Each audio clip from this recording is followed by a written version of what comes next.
Une plongée dans la diversité culturelle et la richesse des paysages de la province canadienne. Avec notamment 2 expositions photos en plein air, gratuites et ouvertes à tous. On voulait aussi que les passants, les gens qui traversent le parc, qui ne sont pas forcément des spectateurs, puissent avoir leur petite part du Québec.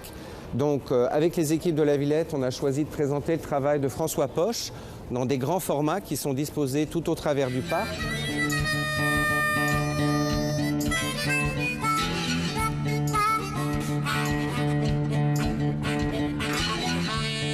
Il y a un choix qui a été fait entre des photos des grands paysages québécois et canadiens pour certains.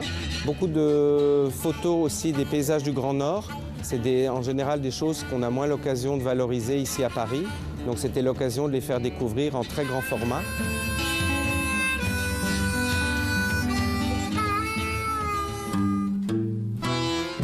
Autre exposition, celle consacrée au travail de l'artiste Michel Rabagliati, l'un des plus célèbres auteurs québécois de bande dessinée.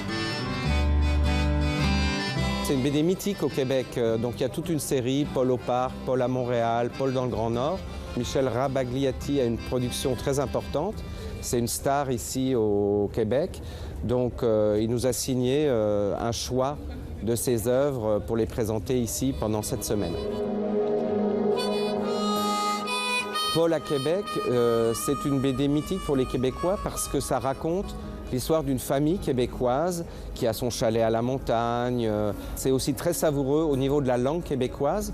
Un francophone de France rentre très facilement là-dedans, mais je dirais qu'il y a toute cette petite saveur et puis une qualité graphique aussi du dessin qui vient enrichir ce propos d'une BD, je dirais, intergénérationnelle.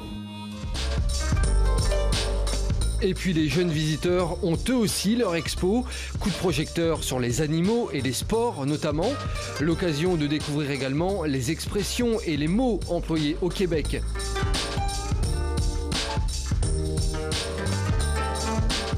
Parmi les autres animations proposées, reproduction de la ville de Montréal en Lego, atelier de contes et de chansons dans un igloo, mais aussi fabrication et défilé de lanternes.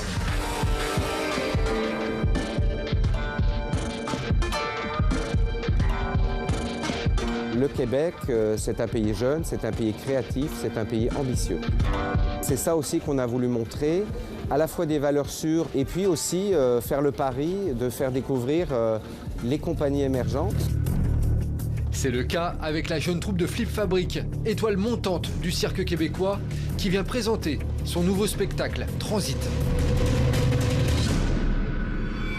Flip Fabric, c'est surtout et avant tout, c'est de l'acrobatie, c'est la matière première de Flip Fabric, c'est l'acrobatie, les prouesses, le cirque en tant que tel.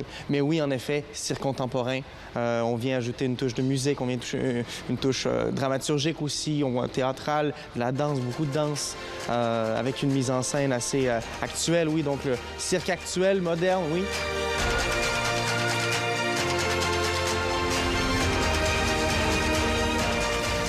Le spectacle Transit, c'est en fait c'est 6 acrobates qui font le spectacle comme si c'était la dernière fois, qui jouaient les 6 ensemble. Alors on essaye tout, on saute, on se lance, on échappe, on rattrape, et puis tous nos souhaits, on va les réaliser en fait. Le numéro qui fait vraiment lever les gens, c'est le numéro de trampoline à la fin. Je veux dire, on est là à 7 mètres dans les airs, on rebondit, on marche sur les murs.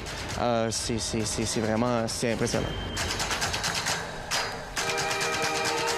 On était en Autriche juste avant, ensuite on retourne à Québec en janvier, donc ça faisait du sens de venir voir nos cousins parisiens.